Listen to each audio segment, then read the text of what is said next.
ഞാൻ രണസുധിയുടെ ഒരു വീഡിയോ കാണാനിടയായി. അതായത് ബിഗ് ബോസിൽ എന്നിട്ട് മരിച്ചുപോയ സുധിനെ പറ്റിയിട്ട് അവൾ ചെയ്തിട്ട് തന്നെയാണ് അവൾ ഇതാവുന്നത് കേട്ടോ. അതായത് എന്താ പറയുക, സുധിയേട്ടാ കാണുന്നുണ്ടോ, സുധിയേട്ടാ കേൾക്കുന്നുണ്ടോ, പിന്നെ അയ്യോ കിച്ചു മോനെ, കിച്ചു മോനെ എന്നിട്ട് ഇങ്ങനെ ഒരു സൈസ് കള്ളക്കരച്ചൽ.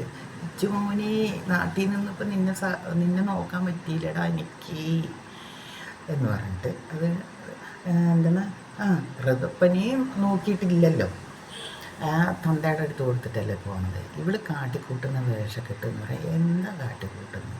പിന്നെ അവളുടെ തന്ത പെർഫെക്റ്റാന്ന് പറയുന്നുണ്ട്. ഇപ്പോൾ അവൾ പറയണു, ലാലേട്ടൻ വന്നപ്പോൾ പറഞ്ഞു, ഞാൻ ബോർഡിങ്ങിലൊന്നും നിന്നിട്ടില്ല ലാലേട്ട, അതിൻ്റെയൊക്കെ ഒരു ഫീലിംഗാണ് എനിക്ക്. ഇത് ഇന്നലത്തെ മിനിങ്ങാനത്തെ വീഡിയോയിൽ കണ്ടപ്പോൾ പറയുന്നത്, ഞാൻ 1.5 വർഷം നേഴ്സിങ്ങിന് ബോർഡിങ്ങിൽ നിന്നിട്ടാണ് പഠിച്ചത്. ഇവള് വായി തുറന്ന നുണ പറയാനും ചോറുന്നാനും മാത്രമേ ഇവള് വാ തുറക്കുന്നുള്ളൂ.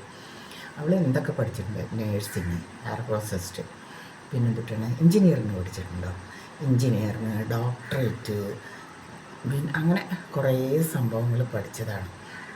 പഠിച്ചിട്ടാണ് അവസാനം ഈ ആലത്തൂരുകാരൻ്റെ കൂടെ ജിങ്ങിച്ചിക്ക് പറഞ്ഞിട്ട് ആടാൻ പോയിരിക്കുന്നത്.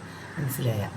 ഇവൾ ഈ വീഡിയോ ചെയ്യുന്നതും അല്ലെങ്കിൽ ഈ ഷോർട്ട് ഫിലിം പിടിക്കുന്നതും പാട്ട് പാടുന്നതും പിന്നെ എന്തിട്ടാണ് മോഡലിങ്ങനെ ചെയ്യണതൊക്കെ ആൾക്കാരെ ഇഷ്ടപ്പെട്ടിട്ട് കാണുന്നതല്ല. ഇത് ഏതാണ് വേഷക്കെട്ട് പറഞ്ഞിട്ട് കാണുന്നതാണ്. പിന്നെ സുധിയേട്ടൻ്റെ പേരിൽ അവൾ അങ്ങനെ പിടിച്ചു നിൽക്കണമെന്ന് മാത്രം മനസ്സിലായില്ല. ആ മരിച്ച സുധിയേട്ടനെ ഇനിയും അവൾ എന്താ പറയുക, വേഷക്കെട്ട് കാണിച്ച ആൾക്കാരിൻ്റെ സിമ്പതി പറ്റാൻ വേണ്ടിയിട്ട് ചെയ്യുന്ന എന്തോരം കള്ളത്തരം കള്ളി. അവൾ 1-ാം നമ്പർ കള്ളിയാണ്. മനസ്സിലാവുന്നില്ലേ? അപ്പോൾ അവളുടെ അടുത്ത് ഇനി കാണുന്ന ആൾക്കാർ പറയുക, അല്ല അവളൊന്ന് മനസ്സിലാക്കണം എത്രത്തോളം ഈ മരിച്ച സുധിയേട്ടനെ അവൾ കെട്ടിപ്പിടിച്ചിട്ട് ഇവൾക്ക് ജീവിക്കാൻ പറ്റുമെന്നുള്ളത് പറ്റി അറിയില്ല. ആ പള്ളിയിലച്ഛനൊക്കെ കേസ് കൊടുക്കാൻ വേണ്ടി നിൽക്കുകയാണ്, ആ ബിഷപ്പ്. പിന്നെ ആ കെട്ടിക്കൊടുത്ത നാസർക്ക പുച്ഛിച്ച് തള്ളിയിട്ട് പുള്ളിക്ക് എന്താ ചെയ്യേണ്ടത് അല്ലേ? വായു തുറന്നാൽ അതന്നെ ഒന്നും കൂടി പറയണം. നുണ പറയാനും ഭക്ഷണം കഴിക്കാനും. ഇതുപോലത്തെ ഒരു കള്ളി ലോകത്ത് കാണാൻ പറ്റില്ല. മനസ്സിലായില്ലേ? അപ്പോൾ എല്ലാവരും ലൈക്ക് ചെയ്യുക, ഷെയർ ചെയ്യുക, സബ്സ്ക്രൈബ് ചെയ്യുക. അടുത്തുള്ള ബെൽ ബട്ടൺ അമർത്തിയാൽ ഞാൻ പോണ സ്ഥലത്ത് പോയി പറഞ്ഞ വീഡിയോ ഒന്നും ചെയ്യാൻ പറ്റില്ല. അങ്ങനത്തെ ഒരു 10-14 ക്യാമറയാണ് അവിടെ ഉള്ളത്. മനസ്സിലായില്ലേ? അപ്പോൾ അതുകൊണ്ട് ഞാനിപ്പോൾ കാലത്ത് നേരത്തെ എണീറ്റാണ്. ഇപ്പോൾ 6 മണിയായി. 5 മണിക്ക് എണീറ്റ് ഒരു കട്ടൻ ചായ ഇട്ട് കുടിച്ചു. പേരക്കുട്ടി എണീറ്റിട്ടില്ല, മോളെ അവരൊക്കെ കിടക്കും. അപ്പോൾ എനിക്ക് ഇറങ്ങാറാവണം. 6:50 ഇറങ്ങുള്ളൂ. ഇവിടെ അടുത്താണ് ബസ് സ്റ്റാൻഡ്. അപ്പോൾ എല്ലാവരും സുഖമായിട്ടിരിക്കണമെന്ന് വിശ്വസിക്കുന്നു. എല്ലാവർക്കും നല്ലൊരു ഗുഡ് മോർണിംഗ്.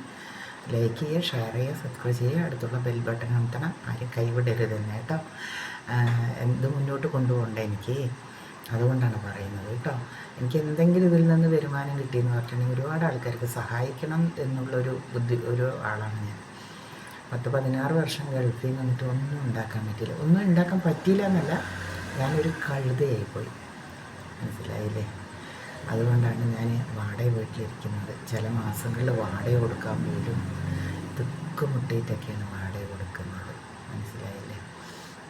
അപ്പോൾ അവർ പോവും. ഞാൻ ഒറ്റയ്ക്ക് എടുത്ത വീടാണത്. 5500 രൂപയാണ് ഇതിൻ്റെ വാടക. വേറെ വീടെടുക്കുമ്പോൾ മൊത്തം ചോരിയാണ്. ടെറസാന്ന് പറഞ്ഞിട്ട് കാര്യമില്ല, മൊത്തം എന്താ പറയുക, ചോർച്ചയാണ്.